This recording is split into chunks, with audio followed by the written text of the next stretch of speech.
વડોદરાના ગોત્રી વિસ્તારમાં જયરત્ન સોસાયટીના પ્રથમ માળે આવેલા એક ફ્લેટમાં અચાનક આગ ફાટી નીકળી. વડોદરા શહેરના ગોત્રી વિસ્તારમાં મધર સ્કૂલ નજીક ઇન્દિરાનગર સામે આવેલી જયરત્ન સોસાયટીના પ્રથમ માળે આવેલા એક ફ્લેટમાં અચાનક આગ ફાટી નીકળતા વિસ્તારમાં અફરાતફરી મચી ગઈ હતી.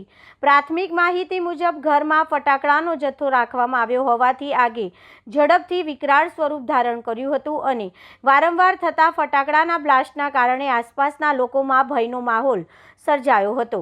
ઘટનાની જાણ થતાં ફાયર બ્રિગેડની 3 ગાડીઓ તાત્કાલિક સ્થળ પર પહોંચી આગ બુઝાવવાની કામગીરી હાથ ધરી હતી.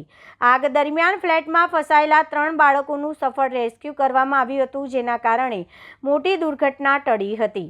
આ બનાવ બાદ રહેણાંક ફ્લેટમાં ફટાકડાનો જથ્થો કાયદેસર પરમિશનથી રાખવામાં આવ્યો હતો કે ગેરકાયદેસર રીતે સ્ટોરેજ કરવામાં આવ્યું હતું તે મુદ્દે પોલીસ અને ફાયર વિભાગ દ્વારા તપાસ હાથ ધરવામાં આવી છે.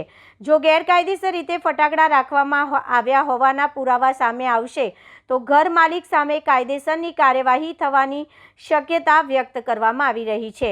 સ્થાનિક સ્તરે એવી પણ ચર્ચા છે કે એપાર્ટમેન્ટના પાછળના ભાગમાં માર્બલનું ગોડાઉન બનાવવામાં આવ્યું હતું. રહેણાંક વિસ્તારમાં આ પ્રકારની સંગ્રહ પ્રવૃત્તિ માટે જરૂરી મંજૂરી લેવામાં આવી હતી કે નહીં તે પણ તપાસનો વિષય બન્યો છે. જો આગ વધુ ફેલાતા અથવા આજુબાજુના રહેવાસીઓને નુકસાન પહોંચ્યું હોત તો તેની જવાબદારી કોની બનત તે પ્રશ્ન ઊભો થયો છે. સમગ્ર મામલે પોલીસ ફરિયાદ નોંધાઈ શકે છે અને તપાસ રિપોર્ટ બાદ જવાબદારી તથા નિયમોના ઉલ્લંઘન અંગે સ્પષ્ટતા થશે.